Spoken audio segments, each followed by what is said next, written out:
These events happened in the early days, long before I ever thought about the show Ghost Adventures.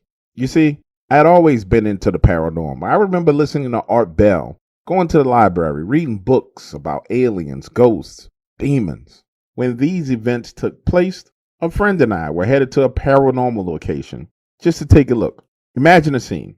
We're riding down this dark two-lane highway when I see these headlights barreling down, flying up on us, music blasting. And when they pass us in the left lane, it's four teenagers, two boys, two girls, and man, are they having one hell of a time. Understand, this is a two-lane highway, speed limit about 45 miles an hour. The four of them are doing at least 90 miles an hour. Top down, hair blowing in the wind. You know how teenagers are. They make bad decisions. The vehicle swerves back in front of us, taking off down the road. And I would say about 10 seconds later, it happens. You see the vehicle begin to swerve, rock back and forth, and next thing you know, it's flipping down the road. And I'm talking about a terrible accident. Have you ever watched one of those TV shows where you see someone going through something painful and you know that it hurts so much that you experience sympathetic pain? Well, that's what I started to feel as I saw that vehicle flipping and tumbling down the roadway. I literally could feel their pain. Now, again, I want you to picture the scene. Dark two-lane highway. Now, their vehicle is flipped over in the middle of the road. We pull up to the right-hand side of the road, and as we're creeping, slowly moving forward, the road illuminated by the headlights, I see this young man laid out, blood everywhere, in the roadway.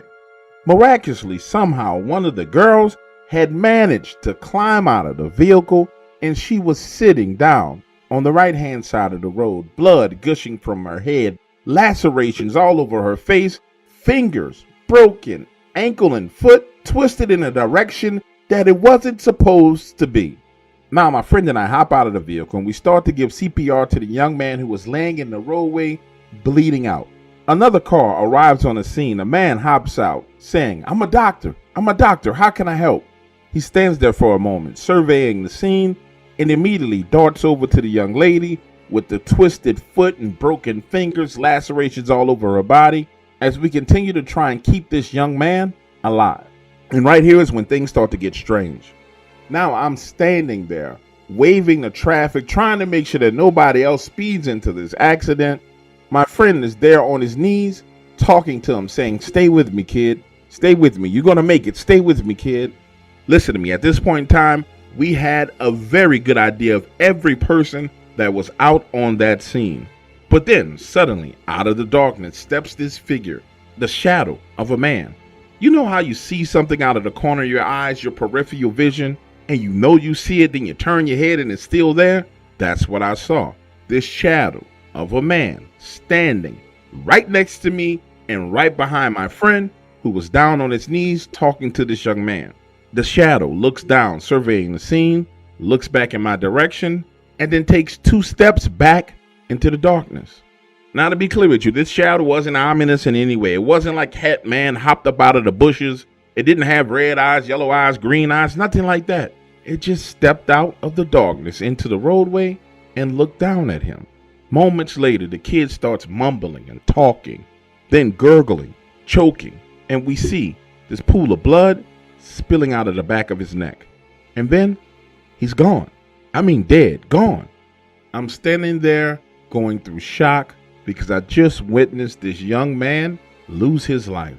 When I start to hear this groaning sound, and what I mean by that is, you know how if you've ever had an injury like a swollen ankle, or you bruised your knee, or a cut on your elbow. You know how when you're forced to move that body part, you experience pain, and naturally your body makes this groaning noise. Well, that's what I begin to hear, this type groaning sound. Looking in that direction, it's the other teenage boy. He's literally climbing back up over the guardrail onto the road. The poor kid has a hole in the side of his head, the skin on his arm torn, ripped, mangled. Standing there looking at the scene, all I could think to myself was, God, these are someone's children. Some parent has to come to terms with the fact that this just happened. The ambulance arrives, and then we realize that two of the teenagers are going to survive, but the other two are dead and gone. Now, over the span of my time as a professional ghost hunter, going to various haunted locations all around the world, there's a couple of conclusions that I've been able to come to. Number one, that when someone dies, their family members come to visit them and to carry them over into the other dimension. And also, sometimes when people die, they see everything. I mean, they're dead, but they're watching themselves as they die. And what I believe happened here was it was that young man's spirit taking one final look at its physical body before it moved on.